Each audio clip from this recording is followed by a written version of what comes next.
It was a dream that captivated millions. It was a vision that haunted nations.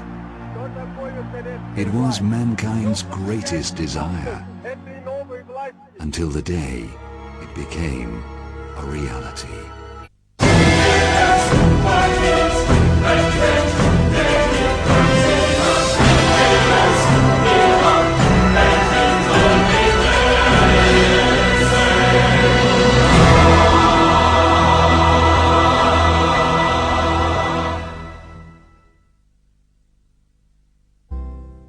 I don't think many people know that only socialists publicly advocated genocide in the 19th, 20th centuries. I think that's a very little known fact, and it seems shocking if you mention it. I've lectured on it here and in other universities, and it's always greeted with a sense of shock.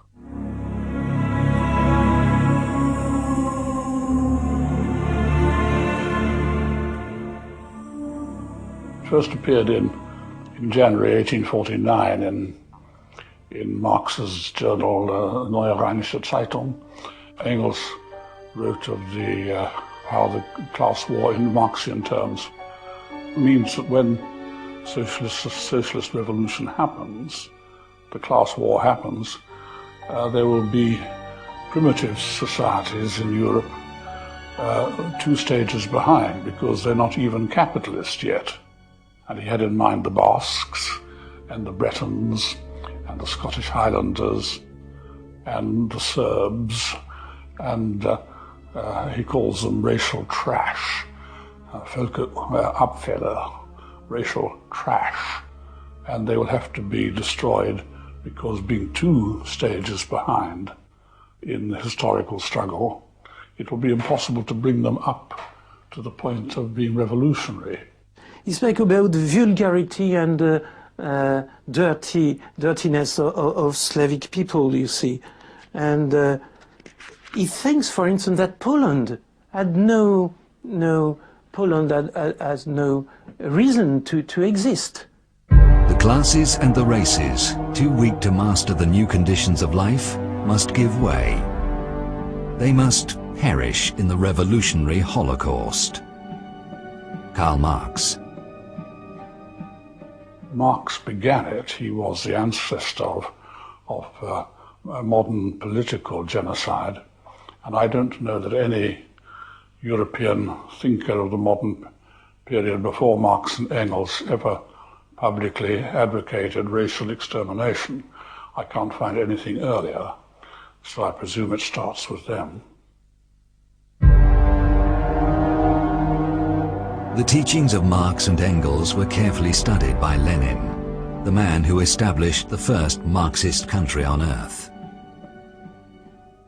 1 year after Lenin's death in 1924, the New York Times published a small article, which at the time went almost unnoticed. It was about some newly established party in Germany. The National Socialist Labour Party, of which Adolf Hitler is patron and father, persists in believing that Lenin and Hitler can be compared. Who's speaking? A certain Dr. Goebbels. On the speaker's assertion that Lenin was the greatest man, second only to Hitler, and that the difference between communism and the Hitler faith was very slight, a faction war opened with whizzing beer glasses. Amazing. The future Nazi propaganda minister Goebbels was openly declaring that the difference between Lenin's communism and the Hitler faith was very slight. As we read, it didn't go down well with potential voters, so the Nazis changed their tactics.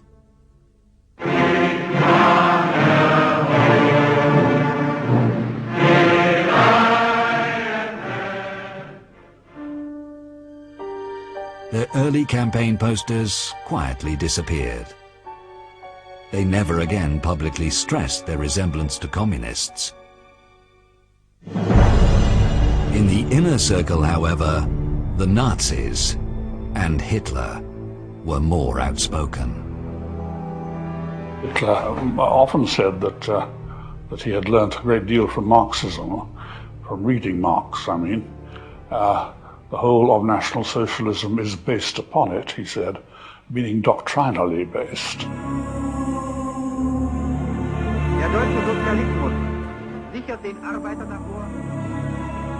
People keep forgetting that Nazi regime in Germany was also socialist.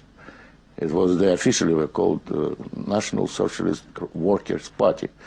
So it's a branch of socialism. The Soviets were international socialists, and those were, in Germany, national socialists. So it's the same thing in reality, only slightly different interpretation.